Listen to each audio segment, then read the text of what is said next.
ಮಧ್ಯಪ್ರಾಚ್ಯ ಯುದ್ಧ ತೀವ್ರಗೊಳ್ಳುತ್ತಾ ಇದ್ದಂತೆ ಬೆಂಗಳೂರು ನಗರದಲ್ಲಿ ಸಿಲಿಂಡರ್ ಅಭಾವ ಹೆಚ್ಚಾಗ್ತಾ ಇದೆ. ಕಮರ್ಷಿಯಲ್ ಗ್ಯಾಸ್ ಸಮಸ್ಯೆಯಿಂದ ಹೋಟೆಲ್ಗಳಿಗೆ ಬೀಗ ಬಿದ್ದಿದೆ. ಕೆಲವು ಹೋಟೆಲ್ಗಳು ಬಂದ್ ಮಾಡಿದರೆ, ಕೆಲವು ಹೋಟೆಲ್ಗಳು ಸೌದೆಯಿಂದ ಮಾಡ್ತಾರೆ. ಕೆಲವೆಡೆ ಬ್ಲಾಕ್ನಲ್ಲೆಲ್ಲ ಸಿಲಿಂಡರ್ ಕೊಂಡು ಹೋಟೆಲ್ ನಡೆಸ್ತಾ ಇದೆ. ಮೆಜೆಸ್ಟಿಕ್ನ ಉಡುಪಿ ಆತಿಥ್ಯ ಹೋಟೆಲ್ ವಾರದಿಂದಲೂ ಕೂಡ ಕ್ಲೋಸ್ ಆಗಿಬಿಟ್ಟಿದೆ. ಪಾಪ ಹೋಟೆಲ್ ಉದ್ಯಮಕ್ಕೆ ಬರೋಬ್ಬರಿ 200 ಕೋಟಿ ರೂಪಾಯಿ ನಷ್ಟ ಆಗಿರೋದಾಗಿ ಹೋಟೆಲ್ನ ಅಸೋಸಿಯೇಷನ್ ಮಾಹಿತಿ ಕೊಟ್ಟಿದೆ. ಸರ್ಕಾರ ಬರೀ 10% ಗ್ಯಾಸ್ ಪೂರೈಕೆ ಮಾಡೋದಕ್ಕೆ ಸೂಚನೆ ನೀಡಿದೆ. ಇದರಿಂದ ಹೋಟೆಲ್ ಉದ್ಯಮ ನಡೆಸೋದು ಕಷ್ಟ ಅಂತ ಹೇಳ್ತಾ ಇದ್ರು. ಈ ಮಧ್ಯೆ ಕೇಂದ್ರ ಸರ್ಕಾರ ಹೋಟೆಲ್ಗಳಿಗೆ ಒಂದು ಗುಡ್ ನ್ಯೂಸ್ ಕೊಟ್ಟಿದ್ದಾರೆ. ಕೇಂದ್ರದಿಂದ ರಾಜ್ಯಗಳಿಗೆ 20% ಗ್ಯಾಸ್ ಸಿಲಿಂಡರ್ ಹೆಚ್ಚುವರಿ ಸಪ್ಲೈ ಆಗಲಿದೆ.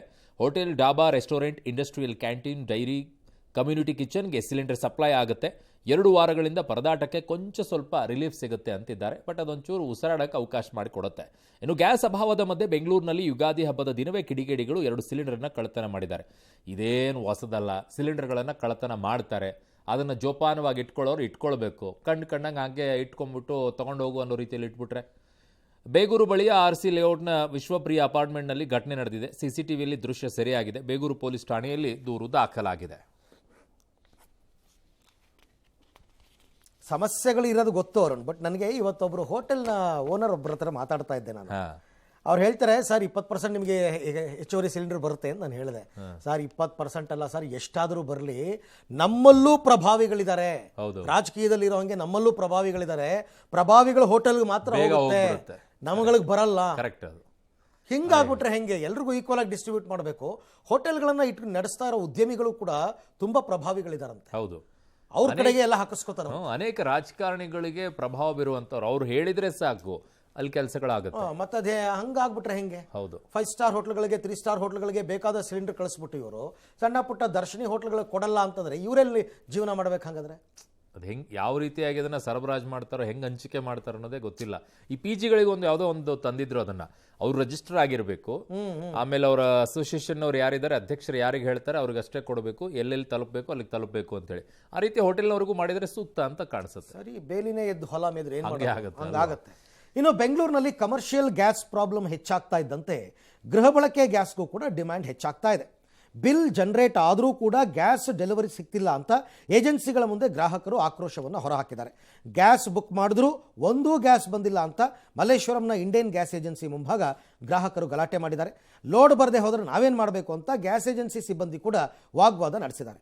ಇತ್ತ ಮಹಾಲಕ್ಷ್ಮಿ ಲೇಔಟ್ ಏಜೆನ್ಸಿಯಲ್ಲಿ ಏಕಕಾಲಕ್ಕೆ ಹೆಚ್ಚಿನ ಜನ ಬುಕಿಂಗ್ ಮಾಡ್ತಿರುವ ಹಿನ್ನೆಲೆಯಲ್ಲಿ ಹೆಚ್ಚುವರಿ ಸಿಲಿಂಡರ್ಗಳ ಪೂರೈಕೆಗೆ ಆಯಾ ಕಂಪನಿಗಳಿಗೆ ಮನವಿ ಮಾಡಿದ್ದಾರೆ.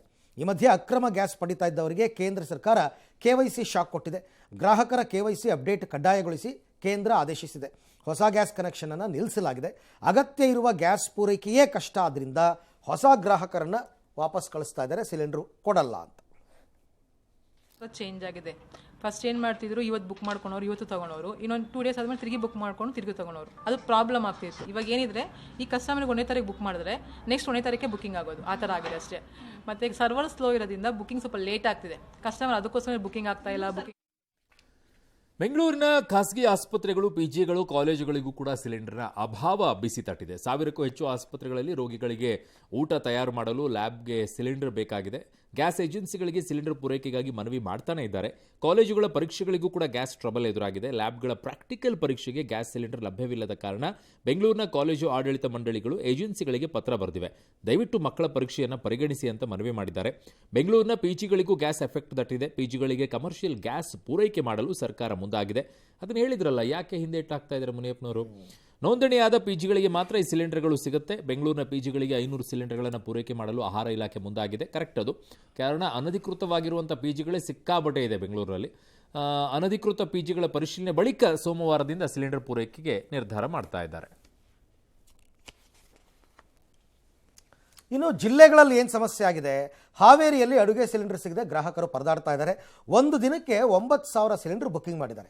ಊರಿಗೆ ಸಿಲಿಂಡರ್ ಗಾಡಿ ಬಂದರೂ ಕೊಡಲ್ಲ. ಸಿಲಿಂಡರ್ ಇಲ್ಲದೆ ಹೊಟ್ಟೆ ಏನು ತಿನ್ನೋಣ ಅಂತ ಆಕ್ರೋಶ ಹೊರಹಾಕಿದ್ದಾರೆ. ಒಮ್ಮೆಲೆ ಪೆಟ್ರೋಲ್ ಬಂಕ್ಗೆ ಮುಗಿಬಿದ್ದಿದ್ದಾರೆ ಕೆಲವರು. ಏನೋ ಪೆಟ್ರೋಲ್ ಸಿಗಲ್ಲ ಅಂತ ಅಂದ್ಬಿಟ್ಟು ಒಂದಷ್ಟು ಕಥೆಗಳಾಗಿತ್ತು. ಕೆಲವರೆಲ್ಲ ಕ್ಯಾನ್ಗಿನೆಲ್ಲ ಹಿಡ್ಕೊಂಡು ಬಂದ್ಬಿಟ್ಟಿದ್ರು.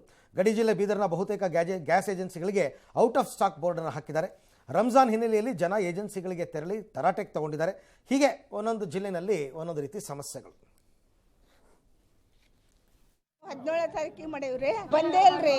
OTP ಬರವಲ್ತ್ರಿ, ಗ್ಯಾಸು ಬಂದಿಲ್ರಿ. ಅದಕ್ಕ ಇಲ್ಲಿ ಬಂದವ್ರಿ ಆಫೀಸ್ಗೆ. ಖಾಲಿ ಆಗೈತ್ರಿ, ಎಲ್ಲ ಅಷ್ಟು ಖಾಲಿ ಆಗೈತ್ರಿ. ನಾವು ಸರ್ ಒಂದು ವಾರ ಬಿಟ್ಟು ಬಾ ಅಂತಿದ್ದಾರೆ ನಮ್ಮ ಕಮಟಾಣ. ಇಲ್ಲಿ ಬಂದು ನಿಂತು ಸ್ವಲ್ಪ ಕಷ್ಟ ಆಗ್ತದೆ, ಇಲ್ಲಿ ಬಂದು ನಿಂತು ಬಿಸಿಲಲ್ಲಿ. ಇನ್ನು ಇರಾನ್ ಇಸ್ರೇಲ್ ಯುದ್ಧ ಆರಂಭವಾಗಿ 22 ದಿನ ಆಗೋಗಿದೆ. ಸದ್ಯದ ಮಟ್ಟಿಗೆ ರಾಜ್ಯಕ್ಕೆ ಯಾವುದೇ ಪೆಟ್ರೋಲ್ ಡೀಸೆಲ್ ಅಭಾವ ಉಂಟಾಗಿಲ್ಲ. ಆದರೆ ರಾಜ್ಯದ ಬಂಕ್ಗಳಿಗೆ ಬರುವವರ ಸಂಖ್ಯೆ 20 ದಿನದಲ್ಲಿ ಸುಮಾರು 20% ಕಡಿಮೆ ಆಗಿದೆ ಅಂತೆ. ಪ್ರಮುಖವಾಗಿ ಹೋಟೆಲ್ ಪಿಜಿಗಳಲ್ಲಿದ್ದವರಲ್ಲಿ ಲಾಂಗ್ ವೀಕೆಂಡ್ ಹಿನ್ನೆಲೆಯಲ್ಲಿ 10ರಿಂದ 20% ಜನ ಊರಿಗೆ ಹೋಗ್ಬಿಟ್ಟಿದ್ದಾರೆ. ಜೊತೆಗೆ ಡೀಲರ್ಗಳು ಕೂಡ ಪೆಟ್ರೋಲ್ ಬಂಕ್ಗಳಿಗೆ ಕೊಡ್ತಾ ಇದ್ದಂಥ ಕ್ರೆಡಿಟ್ ನಿಲ್ಲಿಸಿದ್ದಾರೆ. ಇದರಿಂದ ಪೆಟ್ರೋಲ್ ಬಂಕ್ ಮಾಲೀಕರಿಗೆ ಸಾಕಷ್ಟು ತೊಂದರೆ ಆಗ್ತಾ ಇದೆ ಅಂತೆ. ಇದರಿಂದಲೂ ಸೇಲ್ಸ್ ಕಡಿಮೆ ಆಗಿದೆ ಅಂತಾರೆ ಕರ್ನಾಟಕ ಪೆಟ್ರೋಲಿಯಂ ಟ್ರೇಡರ್ ಅಸೋಸಿಯೇಷನ್ ಅವರು. ಆದಮೇಲೆ ಎಫೆಕ್ಟ್ ನಮಗೂ ಆಗಿದೆ. ನಮಗೆ ಫಸ್ಟ್ ಆಫ್ ಆಲ್ ಎಫೆಕ್ಟ್ ಏನಾಗಿದೆ ಅಂದ್ರೆ ನಮ್ಮ ಸೇಲ್ಸು ಡ್ರಾಪ್ ಆಗಿದೆ. ಲಾಂಗ್ ವೀಕೆಂಡ್ ಉತ್ತರ ಪ್ರದೇಶದ ಮಥುರಾದಲ್ಲಿ ಗೋರಕ್ಷಕ ಚಂದ್ರಶೇಖರ್ ಅಲಿಯಾಸ್ ಫರ್ಸಾವಾಲೆ ಬಾಬಾ ಹತ್ಯೆ ನಡೆದಿದ್ದು ಭಾರೀ ಆಕ್ರೋಶಕ್ಕೆ ಕಾರಣವಾಗಿದೆ. ಮಥುರಾ ಜಿಲ್ಲೆಯ ನವಿಪುರ ಗ್ರಾಮದ ಬಳಿ ಘಟನೆ ನಡೆದಿದೆ. ಬಾಬಾ ಗೋವುಗಳನ್ನು ಕಳಸಾಗಣೆ ಮಾಡ್ತಾ ಇದ್ದ ಟ್ರಕ್ ಬೈಕ್ನಲ್ಲಿ ಬೆನ್ನಟ್ಟಿ ಹೋಗಿ ತಡೆಯಲು ಯತ್ನಿಸಿದ್ರು. ಆದರೆ ಟ್ರಕ್ನಲ್ಲಿದ್ದ 4 ಆರೋಪಿಗಳು ಬೈಕ್ ಮೇಲೆ ಟ್ರಕ್ ಅನ್ನು ಚಲಾಯಿಸಿ ಬಾಬಾರನ್ನ ಕುಚಲಿ ಹತ್ಯೆ ಅಂದರೆ ಅದರ ಮೇಲೆ ಸಿಗಿಸ್ಬಿಟ್ಟು ಹತ್ಯೆ ಮಾಡಿದ್ದಾರೆ ಅಂತ ಆರೋಪಿಸಿದ್ದಾರೆ. ಈದ್ ಹಬ್ಬದ ನಡುವೆಯೇ ಹತ್ಯೆ ನಡೆದಿದ್ದು ಮಥುರಾದ ದೆಹಲಿ ಆಗ್ರಾ ರಾಷ್ಟ್ರೀಯ ಹೆದ್ದಾರಿಯಲ್ಲಿ ಉದ್ರಿಕ್ತ ಭಕ್ತರು ಮತ್ತು ಗ್ರಾಮಸ್ಥರು ಭಾರೀ ಪ್ರತಿಭಟನೆ ಹಾಗೂ ಕಲ್ಲು ತೂರಾಟ ನಡೆಸಿದ್ದಾರೆ. ಸ್ಥಳಕ್ಕೆ ಆಗಮಿಸಿದ ಪೊಲೀಸರು ಪ್ರತಿಭಟನಾಕಾರರನ್ನ ಸಮಾಧಾನಪಡಿಸಲು ಯತ್ನಿಸಿದ್ದಾರೆ. ಆದರೆ ಉದ್ರಿಕ್ತ ಗುಂಪು ಪೊಲೀಸರ ಮೇಲೇನೆ ಕಲ್ಲು ತೂರಾಟ ನಡೆಸಿದೆ. ಈ ವೇಳೆ ಅಧಿಕಾರಿಗಳು ವಾಹನಗಳ ಗಾಜುಗಳು ಪುಡಿಪುಡಿಯಾಗಿದೆ. ಪರಿಸ್ಥಿತಿ ನಿಯಂತ್ರಿಸೋಕೆ ಪೊಲೀಸರು ಹರಸಾಹಸ ಎಲ್ಲ ಪಡಬೇಕಾಯಿತು. ಪರಿಸ್ಥಿತಿ ನಿಯಂತ್ರಣಕ್ಕೆ ಅಶ್ರುವಾಯು ಪ್ರಯೋಗಿಸಿದ್ರು. ಲಾಠಿ ಚಾರ್ಜ್ ಕೂಡ ಮಾಡಿದ್ರು. ಸಿಎಂ ಯೋಗಿ ಆದಿತ್ಯನಾಥ್ ಮಥುರಾ ಘಟನೆಯನ್ನು ಗಂಭೀರವಾಗಿ ಪರಿಗಣಿಸಿದ್ದಾರೆ. ಆರೋಪಿಗಳ ವಿರುದ್ಧ ಕಠಿಣ ಕ್ರಮ ಕೈಗೊಳ್ಳುವಂತೆ ಅಧಿಕಾರಿಗಳಿಗೆ ನಿರ್ದೇಶನವನ್ನು ನೀಡಿದ್ದಾರೆ. ದಾವಣಗೆರೆ ದಕ್ಷಿಣ ಮತ್ತು ಬಾಗಲಕೋಟೆಯ ಬೈ ಎಲೆಕ್ಷನ್ ಕಣ ಈಗ ಒಂದು ರೀತಿ ಇನ್ನೂ ಟಿಕೆಟ್ ಅನೌನ್ಸ್ ಆಗಿಲ್ಲ ಕಾಂಗ್ರೆಸ್ಸಿಂದ. ಬಿಜೆಪಿ ಅಂತೂ 2 ಕ್ಷೇತ್ರಗಳಿಗೆ ಅಭ್ಯರ್ಥಿಗಳ ಘೋಷಣೆ ಮಾಡಿದ್ರು ಕಾಂಗ್ರೆಸ್ನಲ್ಲಿ ಮಾತ್ರ ಕಗ್ಗಂಟಾಗ್ಬಿಟ್ಟಿದೆ. ದಾವಣಗೆರೆಯಲ್ಲಿ ಶಾಮನೂರು ಕುಟುಂಬ ಹಾಗೂ ಅಲ್ಪಸಂಖ್ಯಾತ ಆಕಾಂಕ್ಷಿಗಳ ಮಧ್ಯೆ ಫೈಟ್ ಶುರುವಾಗಿದೆ.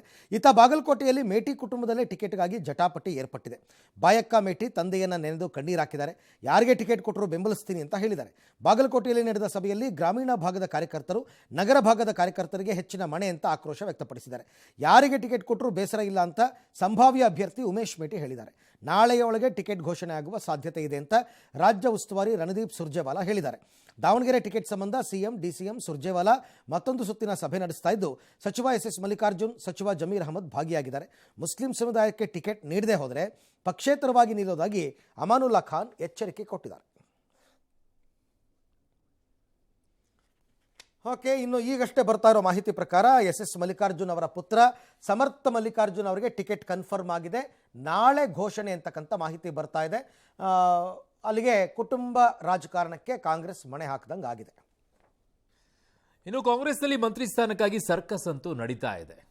ಮೊದಲ ಬಾರಿಗೆ ಗೆದ್ದಂಥ ಶಾಸಕರ ಡಿನ್ನರ್ ಪಾರ್ಟಿ ವಿಚಾರ ಕುರಿತು ರಾಮನಗರದಲ್ಲಿ ಶಾಸಕ ಇಕ್ಬಾಲ್ ಹುಸೇನ್ ಪ್ರತಿಕ್ರಿಯೆ ಕೊಟ್ಟಿದ್ದಾರೆ. ಈಗಾಗಲೇ 3-4 ಬಾರಿ ಗೆದ್ದ ಶಾಸಕರು ಸಭೆ ಮಾಡಿ ಸಿಎಂಗೆ ಮನವಿ ಕೂಡ ಮಾಡಿದರು. ಹಾಗಾಗಿ ಮೊದಲ ಬಾರಿ ಹಾಗೂ 2 ಬಾರಿ ಗೆದ್ದ ಶಾಸಕರು ಕೂಡ ಸಭೆ ಮಾಡಿದ್ದೇವೆ. ನಮ್ಮ ಬೇಡಿಕೆಗಳನ್ನು ಸಿಎಂ ಹಾಗೂ ಡಿಸಿಎಂಗೆ ತಿಳಿಸುವ ನಿಟ್ಟಿನಲ್ಲಿ ಚರ್ಚಿಸಿದ್ದೇವೆ. ಸುಮಾರು 55 ಮಂದಿ ಸೇರಿ ಊಟ ಮಾಡಿ ಈ ಬಗ್ಗೆ ಚರ್ಚೆ ಮಾಡಿದ್ದೀವಿ. ಡಿಸಿಎಂ ಡಿಕೆ ಶಿವಕುಮಾರ್ ಮೊದಲ ಬಾರಿ ಗೆದ್ದಾಗಲೇ ಸಚಿವರಾದರು. ಪ್ರಿಯಾಂಕ ಖರ್ಗೆ ಕೂಡ ಮೊದಲ ಬಾರಿ ಗೆದ್ದು ಸಚಿವರಾಗಿದ್ದರು. ಹಾಗಾಗಿ ಈಗಲೂ ಕೂಡ ಮೊದಲ ಬಾರಿ ಗೆದ್ದವರಿಗೂ ಅವಕಾಶ ಬೇಕು. ಈ ಎಲ್ಲ ವಿಚಾರಗಳನ್ನು ಚರ್ಚೆ ಮಾಡಿದ್ದೀವಿ. ನಮ್ಮ ಮನವಿಗೆ ಸಿಎಂ ಸ್ಪಂದಿಸುವ ವಿಶ್ವಾಸ ಇದೆ ಅಂತ ರಾಮನಗರದಲ್ಲಿ ಶಾಸಕ ಇಕ್ಬಾಲ್ ಹುಸೇನ್ ಹೇಳಿರೋದು.